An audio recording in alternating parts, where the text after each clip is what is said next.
Gua punya traumatik paling ganggu dalam hidup gua. Dan kejadian ini tuh kejadian waktu beberapa tahun lalu pas gua masih sekitar kelas 3 SMK. Waktu itu kejadiannya tuh pas baru pulang sekolah. Gua ngeliat cuaca tuh kayak masih cerah-cerah aja. Dan karena gua dari sekolah ke rumah itu jalan kaki, juga jaraknya cukup jauh, gua ngerasa capek banget lah ya.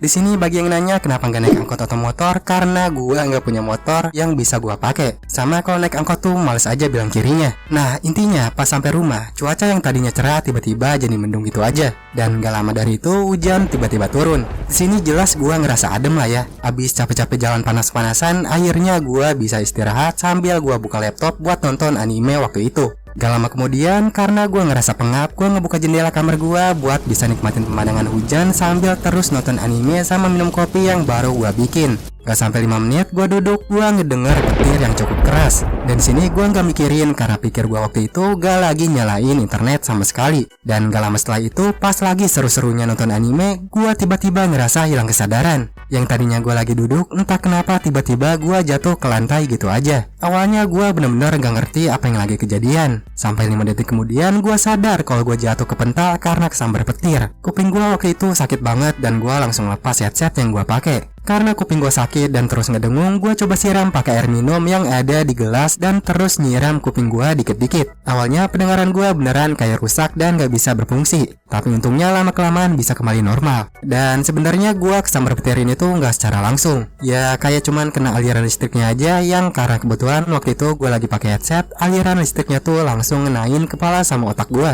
Dan kejadian ini tentu bikin gue trauma berat sama petir. Bahkan ketika ada petir sekecil dan sejauh apapun yang gue dengar, gue langsung berburu matiin internet sebisa mungkin sama nutup jendela kamar gue. Dan intinya sih bagi kalian yang suka masih main alat elektronik atau gadget, apalagi sambil nyalain internet pas lagi ada petir di dekat kalian, gue sangat menyarankan buat kalian berburu matiin gadget kalian. Ya karena gue aja yang gak lagi nyalain internet bisa kesambar gitu aja. Udah gitu pas lagi di dalam kamar pula. Jadi ya hati-hati aja lah.